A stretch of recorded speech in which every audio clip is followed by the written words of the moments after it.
This is episode number 5 of the Elliot Asks Show. Today I'm joined by Soho and male grooming legend Joe Mills.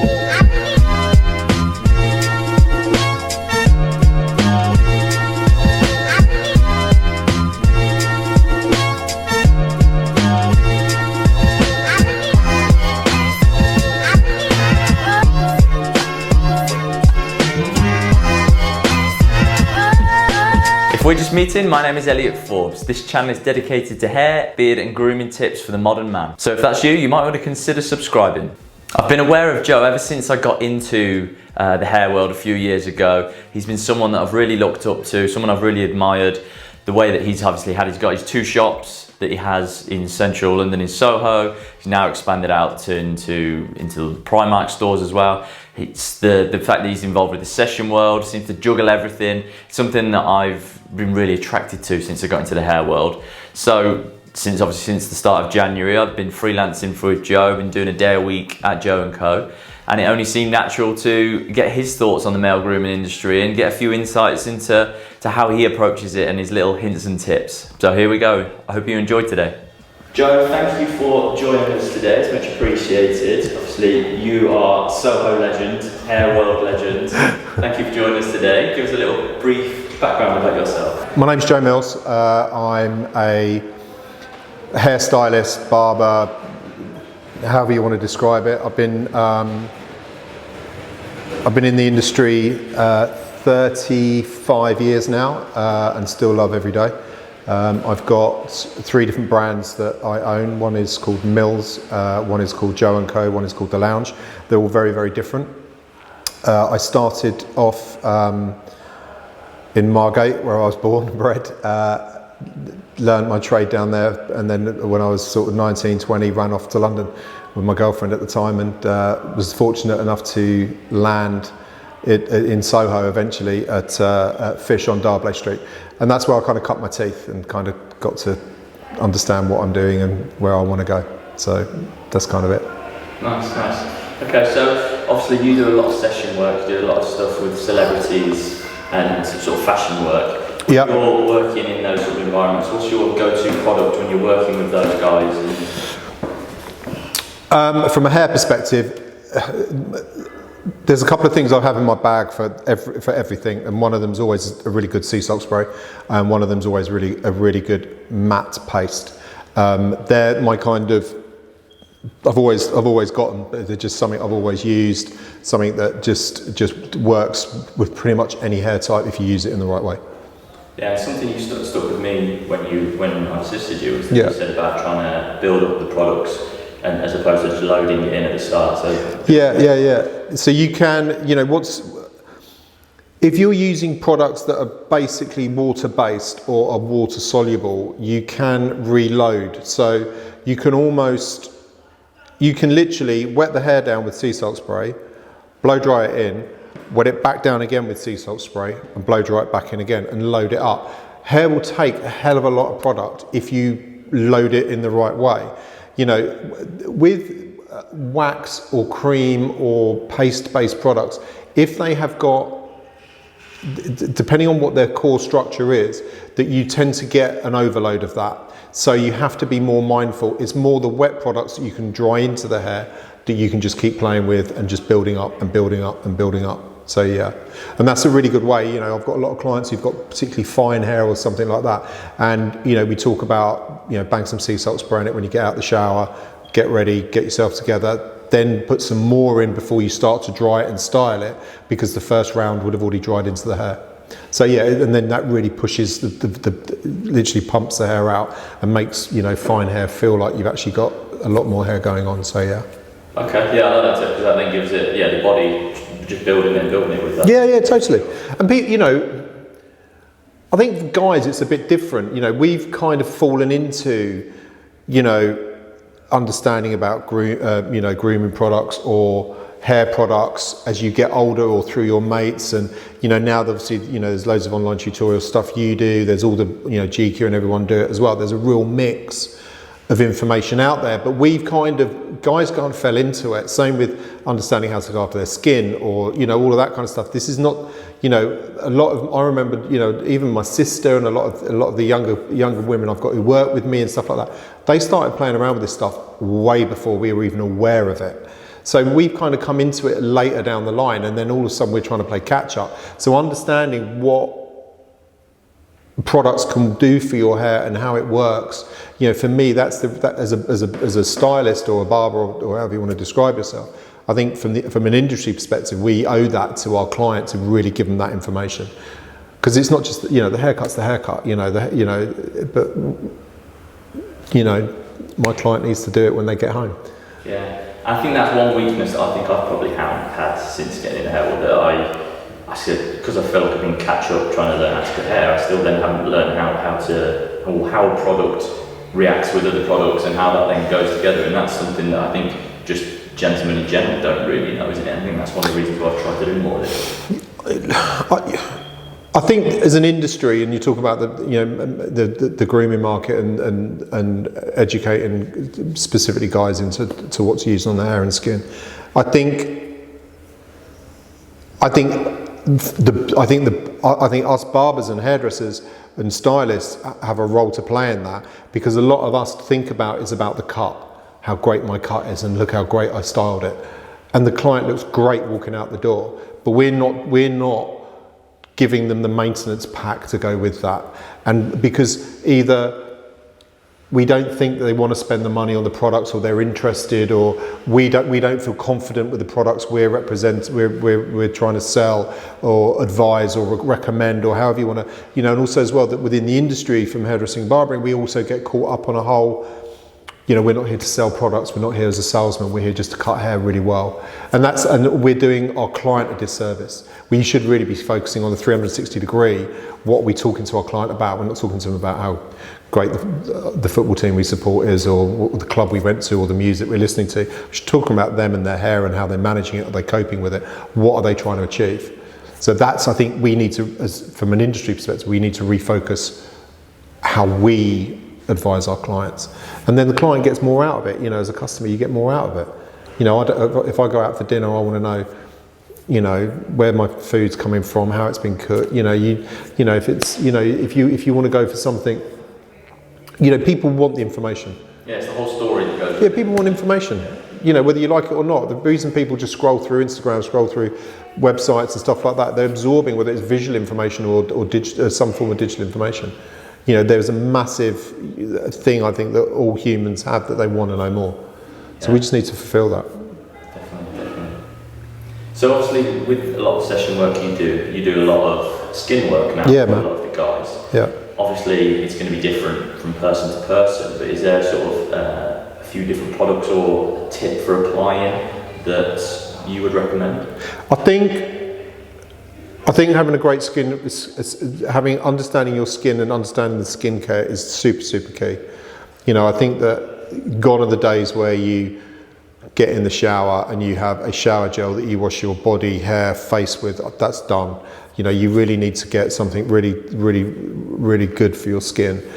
I recommend that you invest in a really decent face scrub and face cleanser. I work a lot with Baxter's and I work a lot with Dermalogica, so I use a mixture of different brands. I'm not associated to one. You need to find one for whatever your skin type is. If you go into any decent store like a Space NK or a department store, there's plenty of people there that can advise you on what your skin type is and what you need. I recommend you use that just to get your skin clean. You need to hydrate your skin. You need to get a really decent moisturiser with an SPF in it. The amount of just general wear and tear your skin takes, to start with those two things, that's the base. If you want to add more to it, there's loads of really great products out there. As I've got older, I have to be more mindful of my skin, skin under my eyes, stuff like that. So, I use like an eye firming cream, Dermalogica do, Baxter's do one, hydrate my lips. I think the key to all of it is just hydrating your skin. There are other things, there's Clinique do an amazing bronzer. So it looks, in all intents and purposes, like a fake tan. But if you take it and you put a tiny dot into your moisturiser, it just gives your skin a glow like you've been in the sun for a couple of days without it looking bad. There's loads of different tricks and tricks you can use, but fundamentally, cleanse your skin, hydrate your skin, and it'll look way better than not bothering. Yeah, definitely. So then with, obviously now it being a lot more acceptable and products for men being a lot more, do you see, in inverted commas, the male makeup becoming bigger, or do you see that still being taboo for a little while with that? Interesting question. I did some work for a big brand about 7 or 8 years ago where they were launching a male makeup brand specifically, and I thought it was interesting, but I couldn't get my head around it at the time, and I did some work with it. I don't know whether, look, how guys see themselves, and you know, I've got a 10-year-old son, and even how already he's body conscious. I think there's, I'm not going to say no, it's never going to happen. I think it's generational. I think I'm in my 50s, or I'm 50. I think that for a lot of guys, you know, 35, 40, 50 might be a step too far. I think the younger generation's coming through. I don't think people are actually that bothered about, you know, this is for men, this is for women. You know, there's all this, you know, there's a lot of talk about how things shouldn't have labels, and I think that is far more likely that you'll get more of a crossover on lots of different levels. You know, whether it's how people dress or style their hair, or where they get their hair cut, or what products they use on their hair and skin. I don't think you can categorize it as men versus women, but I do feel that there's more of an appetite of what happens if I use that? How does that work? You know, I know loads of guys that have had, you know, that talk openly about hair transplants, that talk openly about having, you know, Botox, talk about, you know, all sorts of different things where 5 years ago you wouldn't even talk about it. It just would not be done. So I do think that there is a really confident shift. How far that goes and how wide-reaching it goes, I'm not sure. I think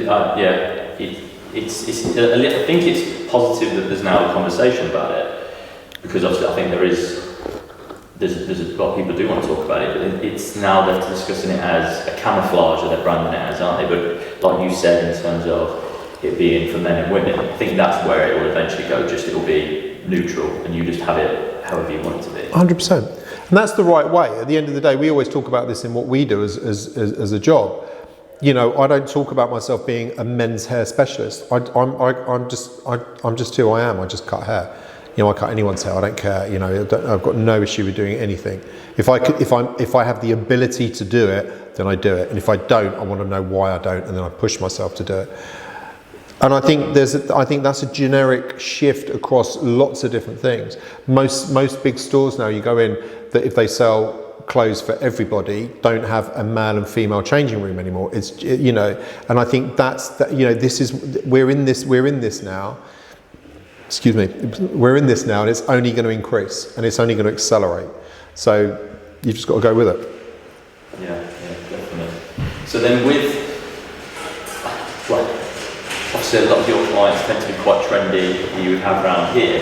Is there a favourite haircut that you have at the moment that you're sort of seeing around on clients, celebrities, that you're thinking, actually, yeah, I like the way that is, that's really my sort of go-to? Yeah, I think at the moment what we've done is, everything is circular. You know, I remember when I was 15, 16, talking about the clothes I was wearing and my haircut, and my dad would hark back to, oh, you're wearing something that you know, and you'd just be horrified that, you know, that this is new, it's me, it's us, you know. I think what you've got at the moment is that there's been a real kind of hark back to the kind of 90s. There's a lot of really textured, a lot of work we're doing now is not short back and sides. We don't do short back and sides hardly at all. It's far more softer, it's length. There's a lot of guys growing their hair out. You know, there's a lot more. It's a lot more natural. You know, there's a lot of talk, and there has been on the catwalk as well for the last 18 months, of the mullet coming back. Is it the stereotypical 80s mullet that my mates had and footballers had? No, it's not. It's you know, it's shorter at the sides, longer at the back. You know, I just wrote a piece yesterday for GQ about Harry Styles' new haircut, which basically is an indie a soft indie textured 90s cut. You know, it's that's what it is. It's nothing new. It's just been reformed. So I you know, for me, I think it's more about being softer, longer, a lot more texture, yeah, and a version of the mullet is around big time. And that's where you see it continuing to go as well. Yeah, 100%. Yeah. And you know, guys growing their hair out has been a long process for a lot of them, and they're not going to be cutting their hair off in the short term. So yeah, I do feel that, you know, don't get me wrong, there's loads of guys who've still got skin fades, short back and sides. My hair's short at the moment. I shaved it off over the summer, but you know, I think there's a shift, and there will always be classics, you know, and now the skin fade pompadour is a classic. It's become part of what, you know, guys have had for ages. Same as beards. There's guys who've invested so much time in big beards, they're not going to shave it off. Does that mean that it's right or wrong? No. What I'm saying is that I think there's a real shift away from that hard structured haircuts, unless it's a really hard military haircut, which is the other extreme. It's either short, like, you know, grade 2, 3, you know, crew cuts with tapers, or it's longer and softer. And even when I mean softer, it doesn't even have to be that long to be soft. So, yeah, it's just softer around the edges. 100%, 100%. And I've really enjoyed being in the shop and seeing that, because even though the time from me working in different shops to this shop was very short, actually the difference in the type of clientele and the different types of haircuts, straight away it was a lot softer. And I think it's then whatever you're influenced by, then that then changes who you influence. Sure. Yeah. And we're really lucky where we are in Soho, because you see a lot. And you know, people say to me, oh, you know, when I go and pitch to a big brand about, you know, what they should be doing that season for their hair, you know, for me it's a lot about just stuff I see or stuff I read, or just visually what I take on board, and you know, and thinking about, okay, well, where does it need to move from here? How do we need to change this? You know, you know, I'm really lucky. I've been in the game a long time, and I'm still have some relevance. You know, there's a lot of people at my age who don't get the opportunities I get, and I'm spinning a lot of plates, which is, you know, and I choose to do that. But, you know, I'm still really passionate about it, and I still, you know, I get a request to write an article, or I get to do something for a magazine or a brand or something like that, and I still go, and I don't just go in there going, yeah, fine, I just turn up and do what I do. You know, I put a lot of groundwork in. I do a lot of mood boarding. I think a lot about where they've been, where we're going, what the model choice is, you know, and that for me is really, really key. And that transfers back into the salon when we talk creatively around the team, or we talk to even to a client, whether it's the first time or the 30th time I've cut his hair. What are we doing? Where do you want to go? How are we going to do this? Because to me, it's, you know, it's what we have on our head is an extension of who we are. And it's, yes, you can change your haircut, but it's a lot harder to change your haircut than it is a shirt. You buy a bad shirt, you can leave it in the back of the wardrobe. You have a bad haircut, or it's not something you feel comfortable wearing, that's a harder thing to deal with. So for me, I always focus on that. Whatever it is, whether it's a, you know, grooming for a celebrity client, or doing a cover for GQ, or, you know, talking to Farrow about what they should be doing hair-wise, or a client I've seen for 10 years. It's the same business, same thing, same communication. So when you're talking about, say, doing the mood boards, yeah, where are you getting your influences from? Are you actively looking for influences for that, or is it the influences are already upon you and then you're basically putting it onto the page? Correct. Yeah. It's more the latter. So I watch a lot of movies. I consume an awful amount of old films, and it could be something very cultish, something foreign language. It could be. I watch a lot of early pop videos and just look for inspiration, or I listen to a lot of music, and you know, I travel a lot, so I have a lot of downtime on planes and stuff like that, so I try to occupy that time. And I see things sometimes, like I was watching, so I did a big thing for a brand, and we were talking about longer hair and softer and stuff like that, and I remembered a movie called The Warriors, which is I don't know if you're familiar with it. Okay, you need to watch it. It's a 70s movie about street gangs in New York, and they're all different tribes, and one of the street gangs gets accused of murdering somebody, and they have to get across New York and fight all the other gangs.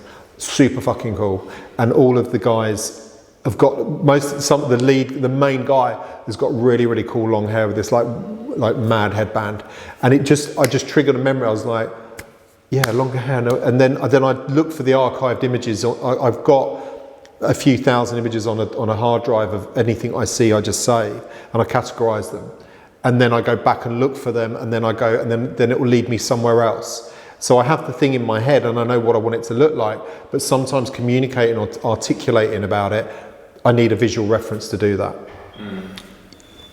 Communication is really tough, and over the years I've learned how to do it better and feel more comfortable doing it. But you know, standing up in front of a room full of creatives, telling them about what direction they need their brand to go in, it helps if you have some visual reference points to bounce off. And equally, I've got probably 50, 60 mood boards on my phone that I use in an app that, you know, sometimes someone will talk about a haircut and I can go, hang on, and I've got a reference point. You know, I always say to people, if you know what you want and you've got a vision or visual of it, bring it in. It gives me a start point. One of the biggest things we used to do years ago was, before, you know, the whole digital content became so much more important, but we would get a magazine and a client said, I want my hair like, I don't know, Kate Moss. And you get a marker and scribble the face out so it's gone. And then all the client sees is the hair. You take away everything else around it. And it's really interesting. So for me, it's almost doing a reverse of that when I'm looking for ideas and putting stuff together, that I do have to find the visual content to be able to work backwards and talk from, if that makes sense. Yeah, that does make sense. So I guess with that, then you would almost be a taste maker as opposed to trying to work out what the trends are going to be. You're almost setting the trend. Yeah, you have to lead. Look, I'm not saying that I'm the one who goes out there and makes the decisions on multiple brands, but you know, a lot of the brands I work for trust my call and my judgment on where it should go. And some of that is influenced by, are they a high street brand? Are they a high-end fashion brand? Is it a front cover of a magazine that's commercial? Is it a hair mag? Depending on what it is, you have to, it's not one tool for all jobs. You have to have different tools in your toolbox to facilitate that, which is fine. People, when you've got as much time in the game as I have, that you tend to see a circular repetition about what goes on. So you understand that stuff does come back around. It changes, and don't get me wrong, I'm not saying that everything is totally circular, but if you look at key movements within fashion over the years, and you look at key touch points, there's a similarity. You look at Iceberg from last year, you look at Charlie Cullen's stuff that he did last year, that harks back to Acid House of 89, 90. You know, I can find, you give me something now, I'll find a linear line back to where that originated from. So everything has there is a point where you run out of room to maneuver, but there's always the next step. And that's what's so fascinating about fashion and hair and stuff like that, is that you can push boundaries and change direction and mix it up. But fundamentally, you can sense if something is very clean and structured, the chances are it's going to go unstructured.